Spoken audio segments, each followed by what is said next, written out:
ଦେଖନ୍ତୁ କେଜରେ ମାନେ ବର୍ଷା ଘୋଡ଼େଇକି ରଖିଛି ସବୁଆଡ଼େ। ତାପରେ ବି ଏଠି ତ ହଳ ଚାଲିଛି, ଟ୍ରାକ୍ଟର ଖାଲି ଘଟ ଘଟ ହେଉଛି ସମୟ ଇଏ ତ ମାନେ ସୁଗା ଯାଉନି କିଛି। ତାପରେ ବି ଦେଖନ୍ତୁ ଇଏ ତ ମାନେ ମାଛ ମାରିବାକୁ ଯାଇଛି ତେଲଟା ନେଇକି। ଆମ ସାଇଡ଼୍ ମାନେ କ'ଣ ଏଠି ହଳ କରନ୍ତି।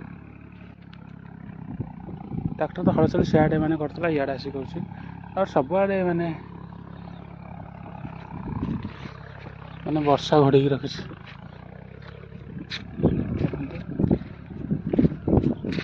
ଏବେ ଜଷ୍ଟ ମାନେ ଘଣ୍ଟେ ହେଲା ମାନେ ବର୍ଷା ଘୋଡ଼େଇକି ରଖିଥିଲି। ତାପରେ ଏଇଠି ଗୋଟେ ମାନେ ଜାଲ ବସେଇଛି ଆମ ସାଇଡ଼୍ ମାନେ କିଏ ଗୋଟେ ମାନେ ମାଛ ଧରିବାକୁ। ମାଛ ପଡ଼ିବ ଯେ ବର୍ଷା ହେଲେ ପାଣି ଚାଲିଲେ ଫୁଲ୍ ହେଇଗଲେ ଆଡ଼େ ରହିଲେ ମାଛ ପଡ଼ିବେ। ଏଇଠି ପାଣି ଚାଲିଲା ମାତ୍ରେ ମାଛ ପଡ଼ିବା ଟିକେ ଗ୍ୟାରେଣ୍ଟି।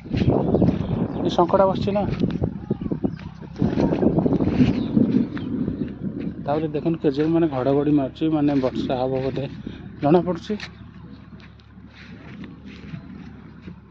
ମୁଁ ତ ଆମର ଆଡ଼େ ଆସିଛି ଆମ ବନ୍ଧ ଆଡ଼େ।